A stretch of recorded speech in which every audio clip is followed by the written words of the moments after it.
Mr. Speaker. Nanaia Mahuta. Kura haupo waka Ngati apa iwi, tēnā koutou, tēnei e tāpiri atu aku nei whakaro, ki era kua waihotia ki te whakatau i a koutou i Wainganui a mātou i tēnei rangi, whakahira-hira, nō reira, tēnā koutou katoa.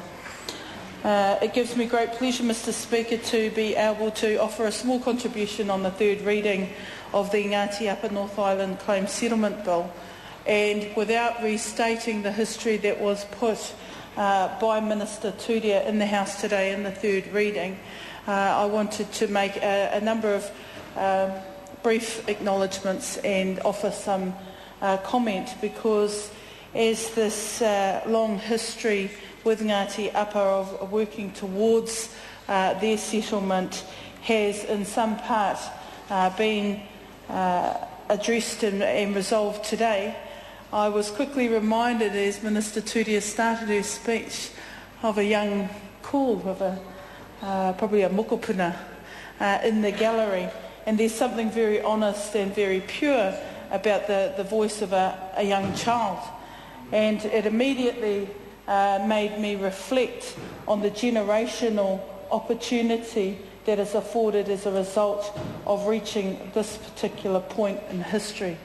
Many speakers before me have commented on the long progress it has taken to get to this point, and it has not been without struggle, it has not been without sacrifice, and it has been with the enduring vision to be able to take a people forward. But there is hope in that, and that's what that young voice reminded me of. There is hope for the future, because if, as a parliament, and I sincerely hope that every party in this House can continue along the road of ensuring that treaty settlements continue to be a defining part of what our nation must do to be able to look forward, then we can all celebrate today. We cannot be bipartisan or partisan on this point alone. Every political party in this House has a huge responsibility to continue with the treaty settlement process so that we have an enduring solution for the future. And I have been concerned over former years where political parties have actually seen this not as a part of the essential fabric of what our nation is going to look like. And I remain concerned about that, because I believe that the voices of those young children like that we heard in the gallery urges every one of us to take responsibility here in this point of time and say yes, treaty settlements must continue like that for Ngati Upper, so that their kids and their kids after them have a future and an opportunity and hope that can be realised, because that was something that was given to them by their ancestors. I too want to comment on the aspects leading to this point, the huge effort of the negotiators. It is certainly worth noting that the greatest challenge for many iwi is to have successful succession planning. And in saying that, with all due respect to all tribes, I'll only reflect on my own. It's a huge ask, actually, when you have people who have carried the baton for so long to be able to say, it's okay, you can give it over. But here we're seeing that another generation has come forward, and there's been faith in those negotiators to be able to get their people to this point. And all I can say on that is that it is a huge, it's a huge example for many other iwi that they can look to for some inspiration as to what a younger generation with different skills but with the same heart for progress, what can be achieved. It also signals that the new generation of leaders are actually able to see what the challenges are ahead, because once you reach a settlement, the hardest task is your post-settlement phase, and that really in this instance is for Ngati Upper to now look out the window of opportunity and meet their challenges of post-settlement development.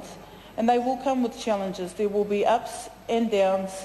There will be high points and low points, great successes and great challenges. But that is their experience, and if anything can be learnt from other treaty settlement tribes, it should be to share that experience, fast-track some of the learning difficulties, make it easier, make the path a little bit flatter along the way. The comment was raised by Minister Turia about Labour's contribution or reflection of the Treaty of Waitangi. Well, all I can say is this. At points in time in history, there have been high expectations on both political parties, I would expect, but more so on Labour and its relationship with the people down in Wanganui, specifically with the Ratana movement. But that progress has been steady, not as fast as people would have liked it, and there has been a historical context that has at points inhibited, I think, the level of progress that people would like to have seen. But I can say that without some of the critical things that Labour has done in the past, we certainly wouldn't be at this point, and I absolutely believe that, and it's a point in the historical record.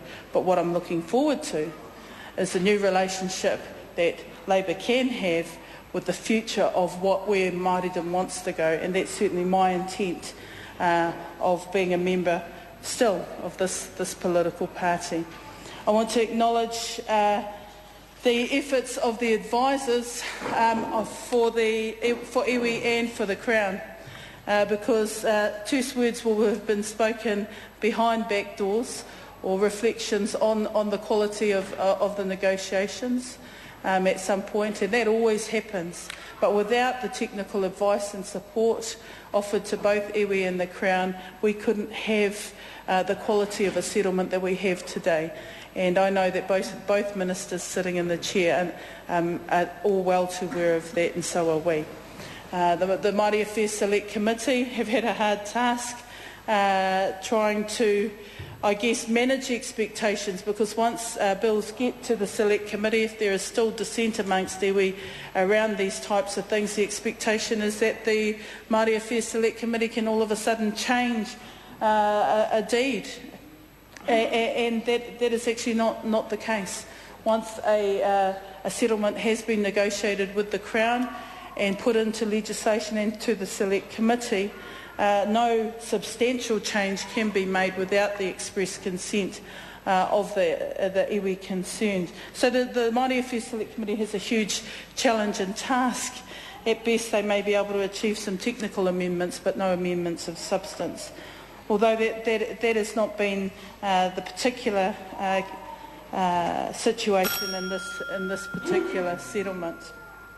Finally, to the clerks of the committee, who bring together the reports so that we as parliamentarians who haven't sat on the process, the Select Committee process, can be better informed. And without their hard work and effort, again, as parliamentarians, we can't hope to comment unless they're doing the work that they are there to do. So finally, Mr Speaker, it's my pleasure to be able to offer Labour's continued support of the treaty settlements in general, and principle of Ngati Apa in particular.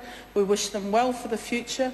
We wish those young voices in the gallery today all the hopes and aspirations and dreams of their forefathers, that they can be realised in their time, and that they can continue to put out a strong voice of hope for the future of their people there in Ngati Apa.